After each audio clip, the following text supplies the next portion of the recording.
প্রিয় ষষ্ঠ থেকে দশম শ্রেণীর শিক্ষার্থীরা এসো সবাই জানি চ্যানেলের পক্ষ থেকে আন্তরিক শুভেচ্ছা আর অভিনন্দন। আমরা আজকে গ্রামার অংশের টেন্স শিখব। TENS tense. টেন্স কাকে বলে, টেন্স কত প্রকার, কি কি, এগুলো আমরা এখন বিস্তারিত জানব। টেন্সের সংজ্ঞা দিতে গেলে আমরা এভাবে লিখতে পারি যে ক্রিয়ার কালকে টেন্স বলে, আর টেন্স হচ্ছে কাল। ক্রিয়ার কালকে টেন্স বলে, আমরা এক কথা বলতে পারি যে ক্রিয়ার কালকে টেন্স বলে। এবার আমরা প্রকার ভেদে আসি। টেন্স তিন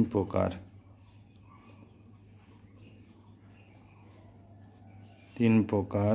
যথা এক হচ্ছে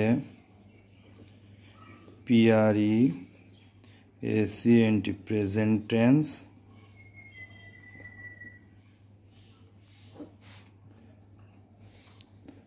পাস্ট টেন্স। বন্ধুরা আমার সাথে সাথে তোমরাও করে নিবা, তাহলে ভালো বুঝতে পারবা। Future tense.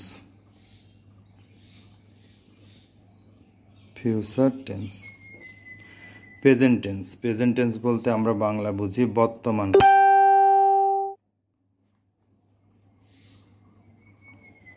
বর্তমানকাল। পাস্ট টেন্স বলতে বোঝায় অতীতকাল, আর ফিউচার বলতে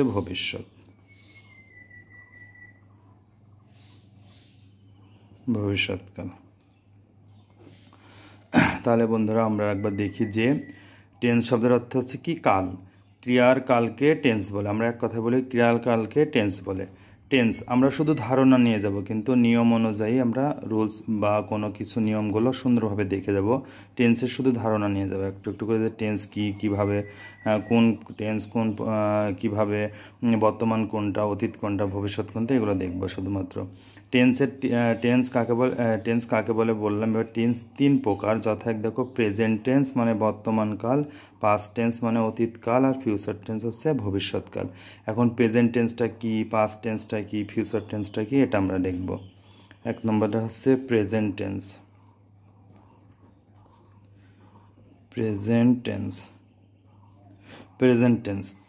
যেটা বললাম যে বর্তমানকাল।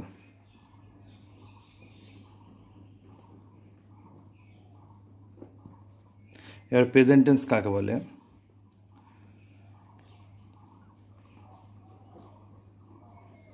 ক্রিয়া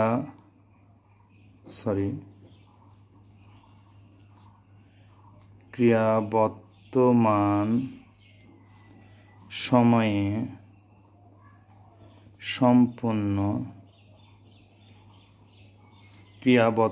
সময়ে সম্পূর্ণ হলে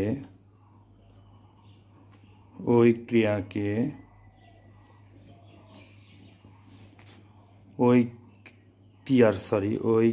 ক্রিয়ার সময়কে প্রেজেন্ট টেন্স বলে। বন্ধুরা দেখো, প্রেজেন্ট টেন্স বর্তমানকাল, ক্রিয়ার বর্তমান সময়ে সম্পূর্ণ হলে, মানে ওই সময়ে সম্পূর্ণ কাজটা হবে, ওই ক্রিয়ার সময়কে প্রেজেন্ট টেন্স বলে। আমরা এক্সাম্পল লিখি একটা, দেখো যেমন লিখতে পারি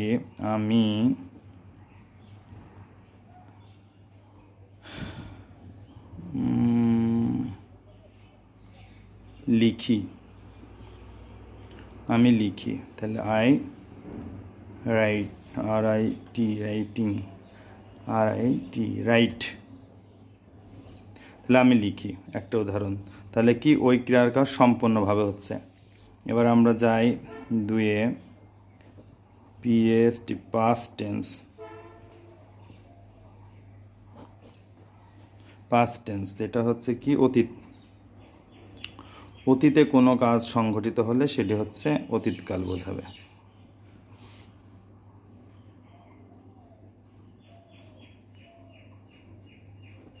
আমরা লিখতে পারি যে টেন্স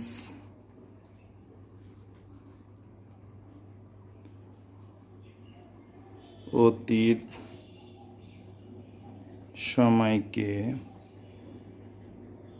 নির্দেশ করে তাকে পাস্ট টেন্স বলে। আমরা কি জানি যে পাস্ট টেন্স হচ্ছে যে টেন্স অতীত সময়কে নির্দেশ করবে সেটি হচ্ছে কি পাস্ট টেন্স। আমরা এক্সাম্পল দিই, যেমন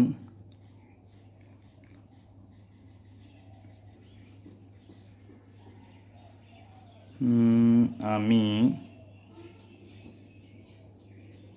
লিখছিলাম, তাহলে আমি লিখছিলাম, তাহলে I was auxiliary verb perfect, যে I was writing, তাহলে আমি লিখছিলাম। তাহলে আমি কবে লিখছিলাম, কখন লিখছিলাম, এটা তো মানে অতীতে লিখেছি, সেজন্য আমরা কি বোঝাচ্ছে যে পাস্ট টেন্স, এটা হচ্ছে অতীতকাল। আর 3 নম্বরটা আমরা লিখতে পারি ফিউচার টেন্স, এটা যেটা হচ্ছে ভবিষ্যৎকাল।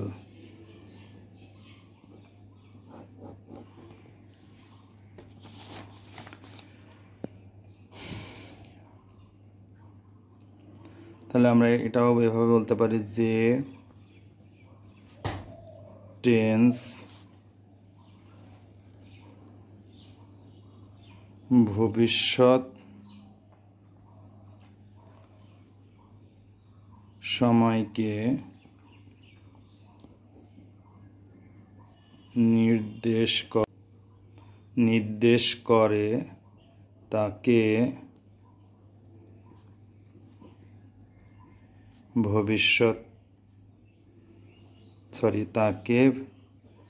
ফিউচার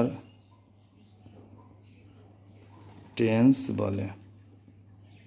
তাহলে বন্ধুরা দেখো, ফিউচার বলতে ভবিষ্যৎকাল, তাহলে যে টেন্স ভবিষ্যৎ সময়কে নির্দেশ করে তাকে হচ্ছে ফিউচার টেন্স বলে। যেমন একটা উদাহরণ দিই,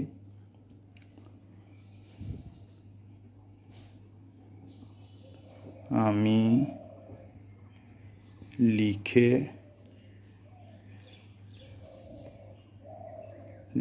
থাকিব, আমি লিখি।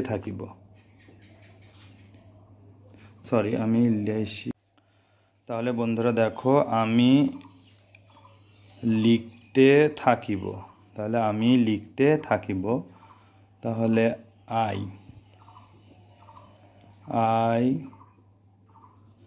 I shall have written, WRITTEN,